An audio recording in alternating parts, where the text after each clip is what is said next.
Okay, I'm going to show you how to plant starts. It's time for the season for spring. Today is the first day of spring.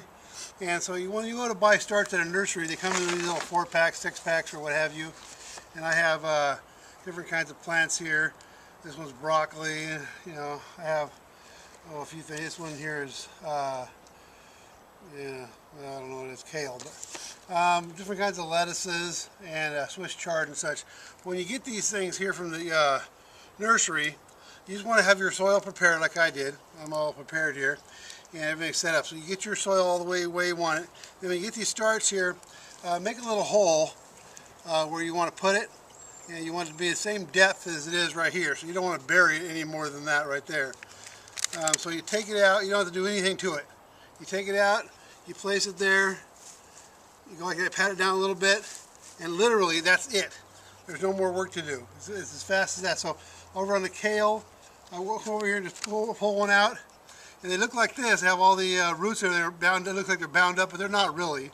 They do fine in the ground. So you just come over, take a little hole, stick them in, and bury them up again. You don't want to go any up on the root any higher. So the root that you see right here, you want to make sure you don't cover it up with dirt. It'll just rot your stem right here. A few plants you can do that with, like tomatoes and stuff, but for the most part, nothing else. And so anyway, that's how you do it. Simple Simon. Okay, I'll do one more just so you remember. See, so you take your plant. You have lettuce here, and you simply just push on the bottom there if it's hard to get out. You take your lettuce. Looks just like this when you get it, and come over here, dig a little hole, stick it in. Literally, there's no more to do. That's it.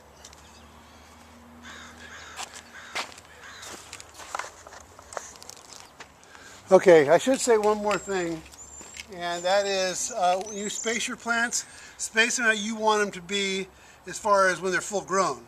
Now right here, this looks like just a little old plant, so you could put another plant right next to it. Why not? It's just so small. And the problem is this thing here is going to be this big. Like broccoli is, you know, approximately 18 inches by 18 inches. And so it needs this whole space. This kale, same thing. It'll be right here. So you want to put your plants, separate them according to how big they're going to be, not how big they are coming out of this. Looks like they could be all 4 planted next to each other in this, but not when they get bigger, of course, and it's ridiculous. So plant them at least as far apart as you're going to be when they're full grown. So your broccoli would be 18 inches apart. Okay, your lettuces can be touching each other, but because they grow, that's the way they grow.